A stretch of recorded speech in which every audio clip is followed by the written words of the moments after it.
Hi, my name is Kathryn Kampovsky. I'm a portrait painter. I'm going to be teaching you how to start in oil painting, and this lesson is brought to you thanks to purple. So basically what I'm doing here today is I'm showing you the steps of how to do the underdrawing of a painting. So something to keep in mind when you're sketching underneath a painting is that it doesn't have to be perfect, because it's really just the skeletons of a painting and you're not going to be able to see any of it in the end anyways. So right now I have some loose contour lines. You want to keep your sketch relatively light, because a lot of times if you're painting over these pencil lines, you can smudge the pencil lines into the paint, which is not typically a desirable look.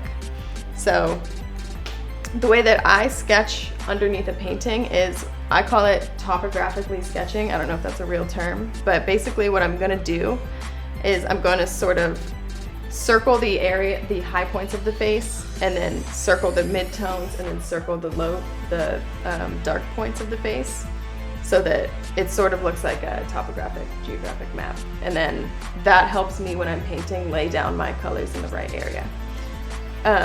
A lot of people don't do a sketch underneath, actually. There is a very popular oil painting method where you just go straight into the canvas and sort of work with the paint as the base. I prefer personally to do a sketch underneath, because it helps me make my strokes deliberate and make sense to me. This is not the only way to do it. You don't really have to do this, but for me personally, it helps make my painting more efficient. So first things we're gonna do, like I said, I already loosely have it drawn here. This part, for example, is gonna be darker than the rest because it's her eye, which is a dark brown. So I sort of just shade it in lightly so that while I'm doing it, it makes the depth of the sketch make more sense to me.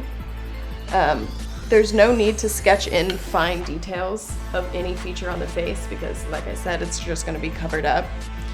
But I like to sort of circle or highlight the dark areas. So right here, she's got a fold of the eyebrow. So we're gonna basically just outline that area with the pencil. It makes my sketches look a little bit odd. And if I was just sketching a pencil sketch for the sake of creating a pencil drawing, I would not do it this way. This is just a template for me to lay my paint on. So circle the dark areas, also circle the highlighted areas. And by circle, I mean outline in the shape that it will be on the painting. And then I always darken up the eyebrows because it helps me keep it organized. Like I said, you don't want to put too many dark areas of pencil onto the sketch, because that pencil will smudge into the paint. But you have more leeway on the dark areas of the face, because the black paint will absorb any of the graphite that could potentially get in. Then we just darken this eyebrow. It definitely can be messier. And then underneath the eye, there's always going to be a dark area, so we're just going to outline that. I make sure to section in the highlights of the eyes. Not necessarily a necessary step. This is a more detailed sketch than I would necessarily do normally, but some days my sketches are more detailed, some days they're really loose, and that is just the nature of art. So then we're going to jump down to the nose, make sure we have the nostrils in place exactly where we want them.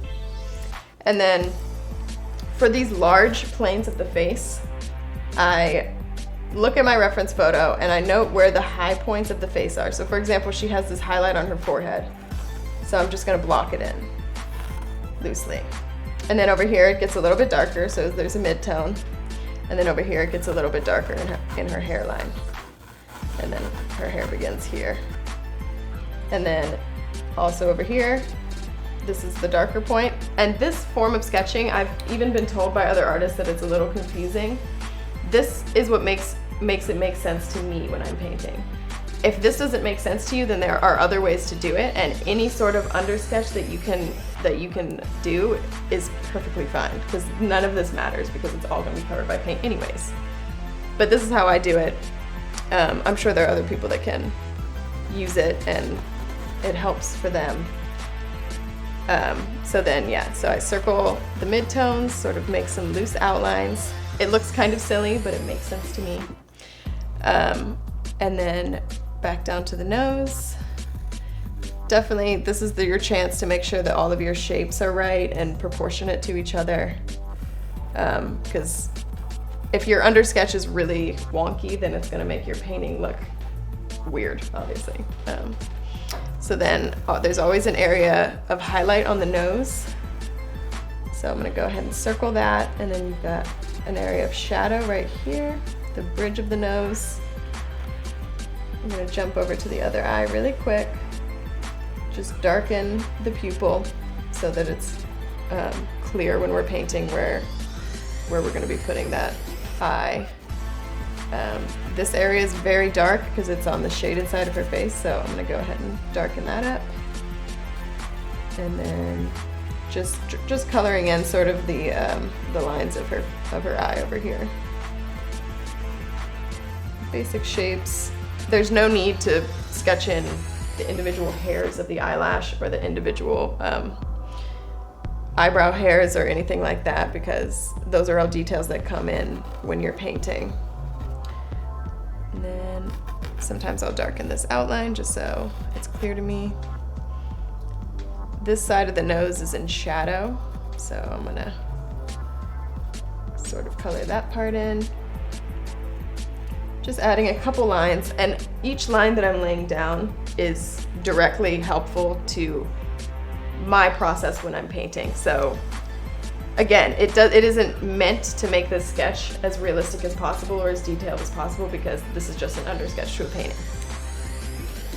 And then the lips, the center of the lips is one of the only purely black parts of a face, so we're gonna go ahead and put that line in. And then I will circle the different tones of the lips. So here we've got a more purple tone, and then here we've got a little bit more of a red tone, leaving up here for highlights. And then over here it gets darker, and you can add a few contour lines if that helps you. We've got another dark shadow right here. A little bit of darkness over here. And then this entire corner of the face is sort of in shadow, so I'm gonna do a little bit of a shadow right there. We've got a little darkness there in the corner of the mouth. And these sketches typically do not take me very long because, like I've said, they're not very detailed. And depending on how motivated I am, sometimes my sketch is super loose and most of my work is done when I'm painting. I've found that the more detailed the sketch, the more realistic the painting will end up looking, which sometimes is not my goal. Sometimes I want it to look a little bit looser and more painted, so I'll do a looser sketch for that. And then over here, there's a little bit of darkness here. I really want to make sure I get the cheek highlight right, so you circle that light space in the exact shape. We got another little highlight there. A little bit of contour of the cheekbone. And then here you see a lot of like the same color, so I'm gonna pretty much leave that alone. And it's looking kind of weird right now, but all of this will make sense once this piece has been painted.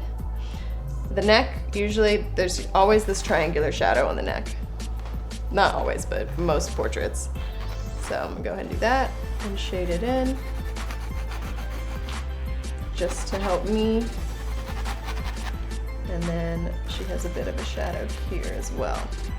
One thing that is very dark in the painting is her hair. There's no need to color that in or even to sketch it, because most of that is fine detail work. Sometimes I will do the flyaways or little pieces on her face just to guide myself, but this particular painting is very dark hair. And then the ear, I've sort of already done, because the ear is difficult to get exactly right. But I find myself doing a lot of coloring on the ear so that I can get the dark portions right. Just sketching it with pencil is a good way to start. I do that a lot, actually. these days I don't do a lot of like just sketching, but when it comes to ears and like certain difficult features for me, I will do little studies all the time just to sharpen up. And ears, I mean, ears are weird because there's so many interesting angles, and people have a lot of variation in their ear shape that you may or may not want to take into account. But I have learned sort of, everyone has this area here, which is really dark because it's like the ear canal, and then this area is a Y shape, and then I believe they say it's a G right here. You can kind of see, I don't know, that helps. It's a little mnemonic device that one of my art teachers taught me. But yeah, ears, even to this day, I still have some problems with ears, and I always do it last on my paintings, but with practice, I will get better, and so will you, hopefully.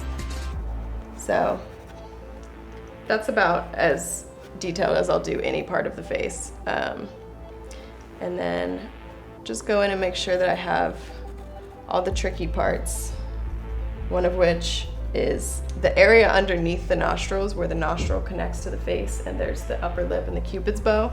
Sometimes, this one is quite simple, but sometimes that one is difficult because there's a lot of detail there. There's a little shadow here above the Cupid's bow. Try to get that connecting line from the nostril to the nose. And there's a shadow here. And then make sure we have the nose shape how we want it. So for demonstrating purposes, I have kind of made these lines pretty dark. I would suggest making them lighter rather than darker if you're doing this underneath a painting, especially if you're using acrylic paint of any kind. Or alternatively, a way to stop this from smearing is to spray it down with a fixative or something. But I never do that. It's just something that I probably should do. But some of this may smear into the painting, and we will cross that bridge when we get to it. But once I have pretty much all of my areas of darkness and lightness circled, just add a couple more things. It's easy to get carried away on a sketch for me because it's enjoyable to sketch.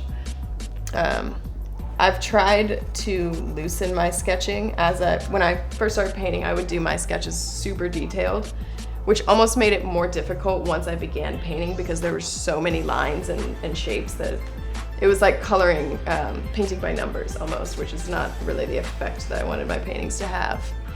But pretty much, I would say once you're at this point, personally, there's everything that I need here to begin a painting. And like I said, this is a more detailed one. It's really a preference to you on whatever makes you feel like you have enough information to begin painting. But for me, this is about good, so now I think we should get painting.